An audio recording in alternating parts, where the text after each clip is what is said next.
des enjeux de société. Cube Radio. Cube Radio.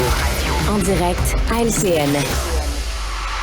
Encore maintenant avec Mario Dumont et Philippe-Vincent Foisy. Alors, elle est venue finalement, messieurs, cette recommandation de Québec, là, après l'Ontario, le Collège des médecins. On ressort notre masque dans le contexte de triple épidémie qu'on connaît. Mario, tu espérais hier que les autorités là, donnent des détails précis, là, des paramètres clairs pour rallier les Québécois. C'est réussi? À moitié, mais c'est quand même, bon, les lieux achalandés, les lieux donc intérieurs surtout, là, achalandés.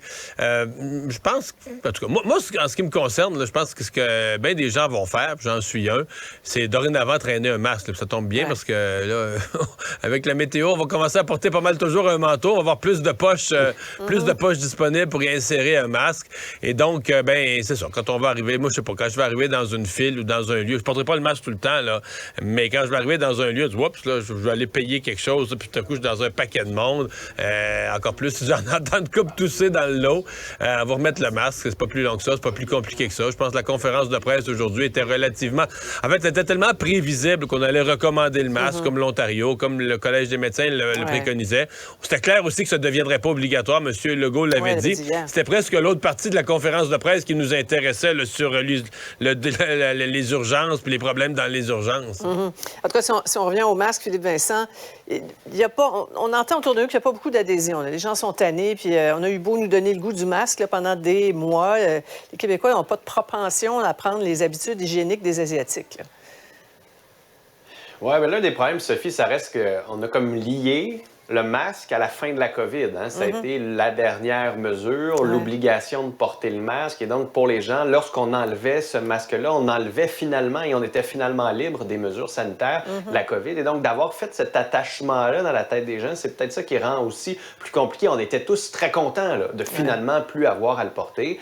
Au lieu d'avoir fait cet apprentissage-là, de dire, regardez, à certains moments, il va falloir le remettre. C'est pas la fin du monde, c'est pas un énorme effort qui est demandé.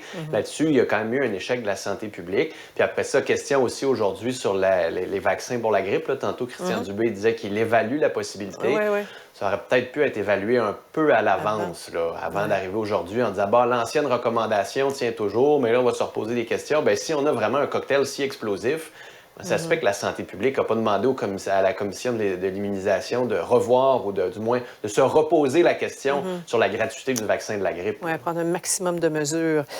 Parlons d'inflation. Selon le ministre Girard, là, le sommet, en tout cas, est derrière nous. Et puis là, il passe de la promesse aux actes. Hein, le gouvernement qui va limiter à 3 l'indexation de plusieurs tarifs, dont le prix des permis de conduire à compter du 1er janvier, Mario. Oui, c'est correct, ça.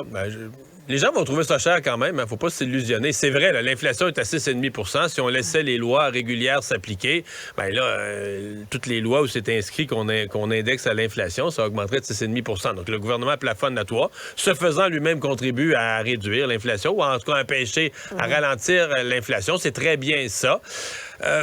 On comprend qu'il y a une petite stratégie de communication aussi. Là, la semaine passée, on annonçait les chèques. Cette semaine, on annonce la limitation des hausses de tarifs. Donc, c'est comme si le gouvernement...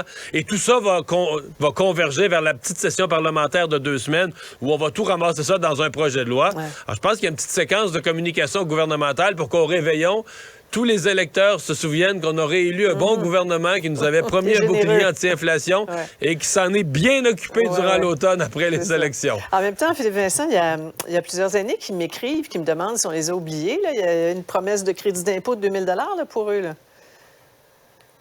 Mais Sophie, il reste une semaine. Avant la semaine précédente, retour en chambre. Donc, la semaine prochaine, je serai prêt à gager mon chèque sur l'inflation que ça va être annoncé la semaine prochaine, cette mesure-là.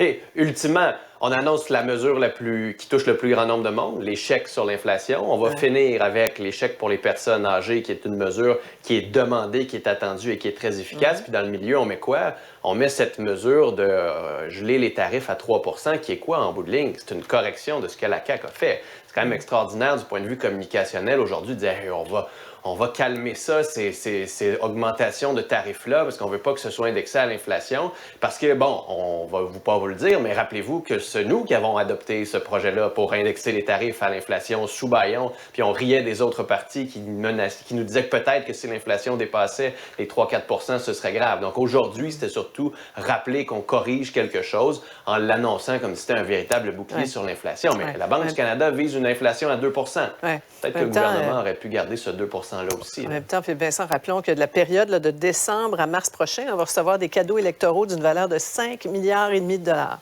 Je rappelle comme ça. Un mot en terminant sur cet échange Canada-Chine, là.